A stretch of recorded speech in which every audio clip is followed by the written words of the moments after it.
Hello बच्चों, चलिए प्रश्न को पढ़ते हैं। कार्बनिक हैलोजन यौगिक की संरचना दीजिए। हमें नाम से संरचना को बताना है।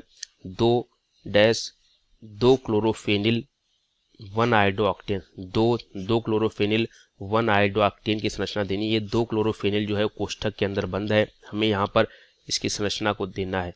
बात करते हैं अपने उत्तर की।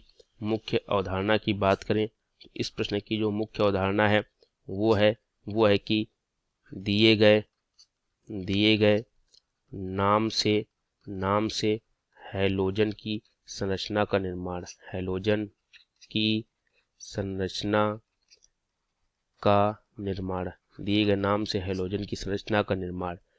ठीक है बच्चों, तो देखते हैं यहाँ पर नाम जो है वो क्या दिया गया है। नाम दिया गया है दो क्लोरोफेनिल जो है ये कोष्ठक के अंदर बंद है। फिर 1 आयोडो ऑक्टेन, ठीक है, ये दिया गया है नाम। तो यहाँ पर अगर सभी चीज़ों को बात करें तो यहाँ पर देख लेते हैं 2 क्लोरोफेनिल। सबसे पहले जो है वो 2 क्लोरोफेनिल क्या होता है।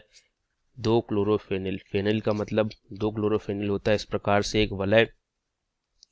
ये जो फेनिल है किसी से जुड़ा होगा, तो अगर इसको 1 मानते तो 2 यहाँ पर मानेंगे, तो यहाँ पर जो है क्लोरीन लगा हुआ है और ये बेंजीन यहाँ से किसी से जुड़ा होगा। ये होता है 2 क्लोरोफेनिल।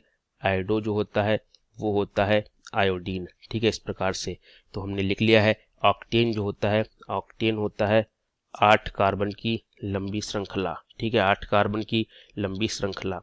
तो देखते हैं यहाँ पर संरचना, क्योंकि उससे संबंधित सभी चीज़ों को हमने देख लिया है।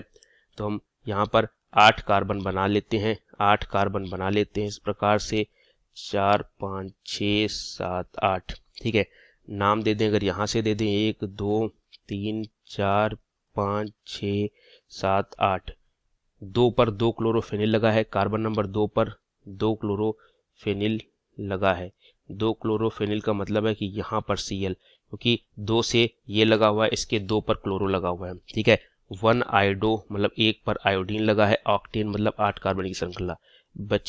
बची संयोजकताओं को हम हाइड्रोजन से पूरा कर देते हैं। इस प्रकार से बची संयोजकताओं को हम हाइड्रोजन से पूरा कर देते हैं। यहाँ पर इस प्रकार से हमारी जो संरचना आएगी वो आएगी जिसमें कार्बन नंबर 1 पर आयोडो लगा होगा, ऑक्टेन 8 कार्बन की श्रृंखला होगी, और 2 क्लोरोफेनिल मतलब वो भी कार्बन 2 पर 2 क्लोरोफेनिल मतलब 1 और 2, यहाँ पर 2 पर क्लोरीन लगी होगी। तो ये संरचना हमारी दिए गए नाम से बनेगी। तो उम्मीद करता हूँ आपको ये उत्तर अच्छे से समझ आया होगा बच्चों। धन्यवाद।